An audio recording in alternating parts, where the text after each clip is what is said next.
Because Bitcoin is intolerant of violence. Bitcoin demonetizes violence and it monetizes peace and love, right? So it's part of the ethos of Bitcoin. And when you talk about adoption of Bitcoin, people tend to focus on the payments rail, the payments of Bitcoin, and is it used on a day-to-day basis for payments? But that's only one piece of the adoption story. The most important thing about Bitcoin adoption is you start thinking about Bitcoin. You can never even touch Bitcoin and still be orange pilled. If you start to think about Bitcoin and what it means to society and to money, and it's about a transformative intellectual process where you leave the fiat money dark ages and you enter the bright orange future of Bitcoin. As Bitcoin continues to gain momentum, its ascent towards becoming the cornerstone of the global financial system seems unstoppable. The cryptocurrency's growing influence challenges traditional fiat currencies and central bank digital currencies, signaling a shift towards a new financial order. This transformation promises to reshape economic structures and redefine how we perceive value and transactions worldwide. In line with this revolutionary shift, Max Keiser, in a recent conversation with podcaster Seyr, highlighted Bitcoin's profound impact in El Salvador, where it has produced a psychological shift beyond transactions. He stressed Bitcoin's unique ability to thrive under attack while fostering peace, dismissing central bank digital currencies and altcoins as inferior options. Max Keiser advises on Bitcoin and promotes its adoption in El Salvador. He credits Bitcoin for the country's transformation, pointing out that its use extends beyond payments. Keiser believes that Bitcoin initiates an innovative psychological process, propelling people from traditional fiat money to a new era of consciousness. He refers to this as the Bitcoin singularity, in which Bitcoin removes fear and replaces it with faith.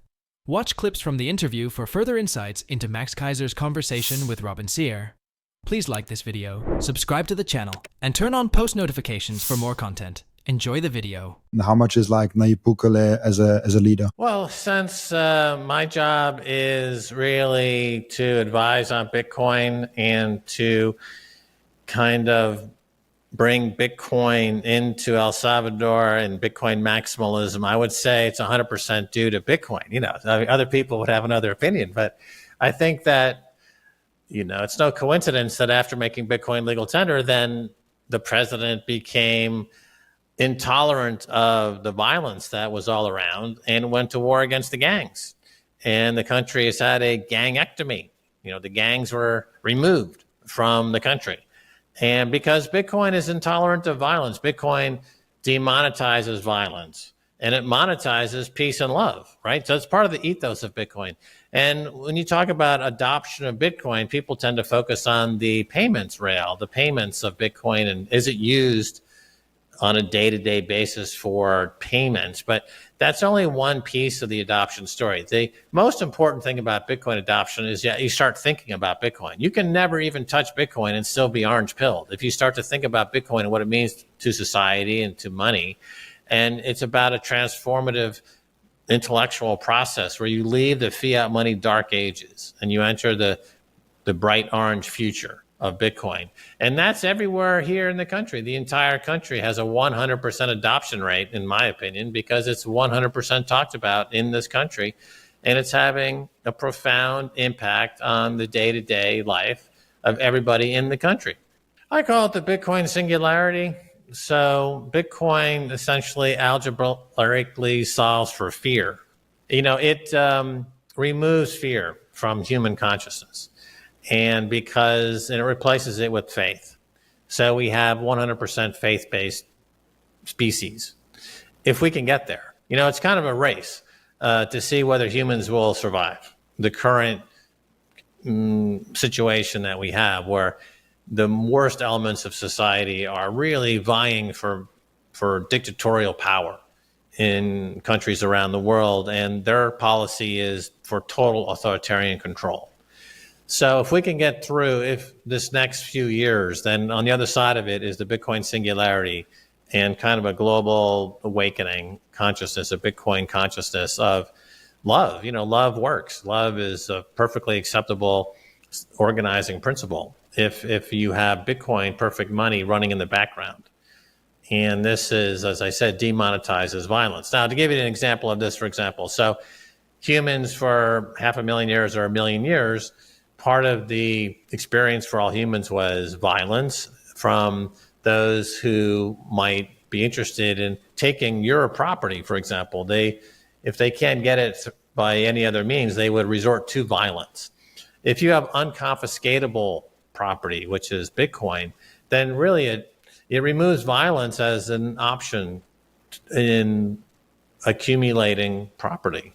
You have to come into the conversation or into the exchange with something other than violence, because violence just doesn't work in a post-Bitcoin global standard world.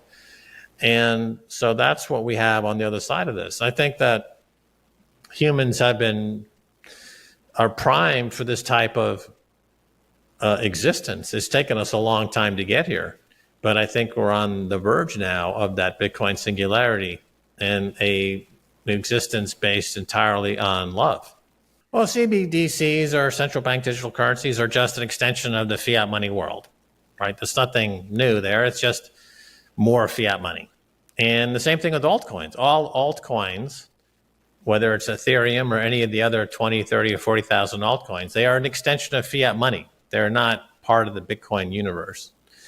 And so as such, they're not offering anything new in terms of competing with Bitcoin. So I don't see them succeed in any way. CBDCs are just an extension of the problems that we have already. It's just more centralization. According to Max Keiser, Bitcoin's design allows it to thrive under attack, enhancing its security and value. He feels that opposition to Bitcoin is required for its success. Keiser sees the current issues as a dark moment before the dawn, and likens the future changes in consciousness to the Big Bang.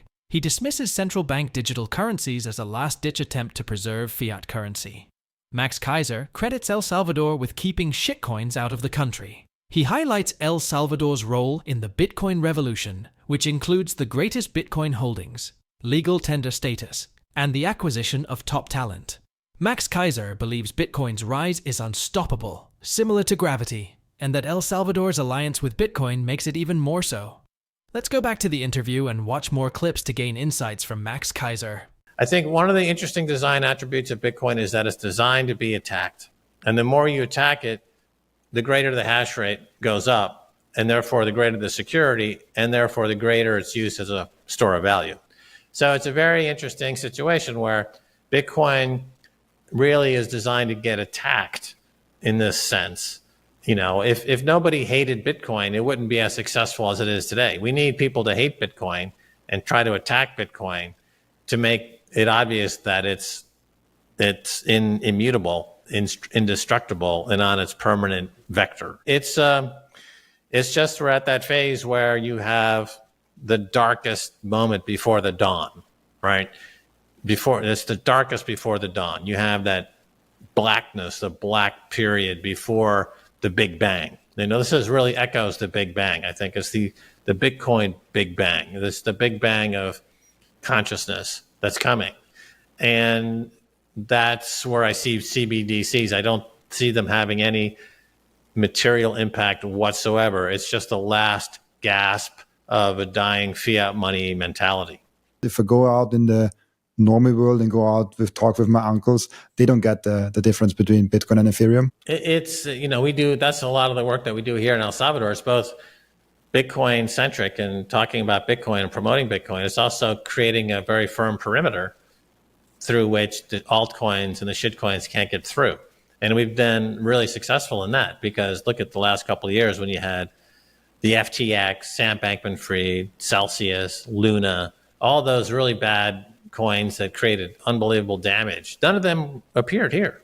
None of them were here because we were very impactful in keeping them out through a number of different ways. And you see the result here in El Salvador.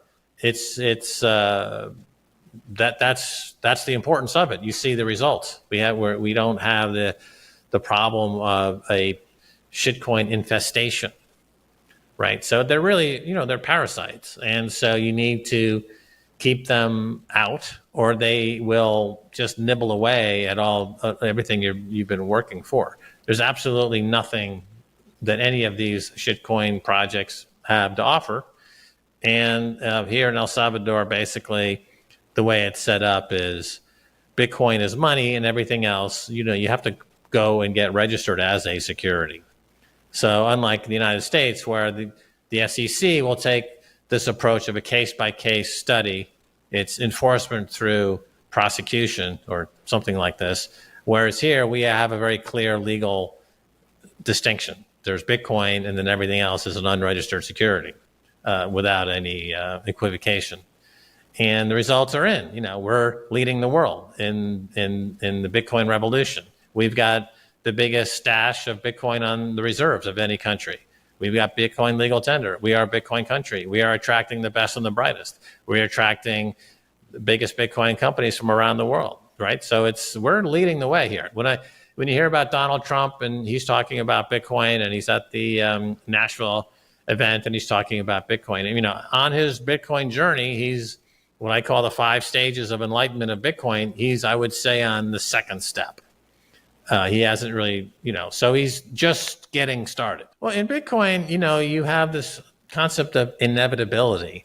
And with Bitcoin, the progress and success of Bitcoin is inevitable. There is no stopping Bitcoin vector.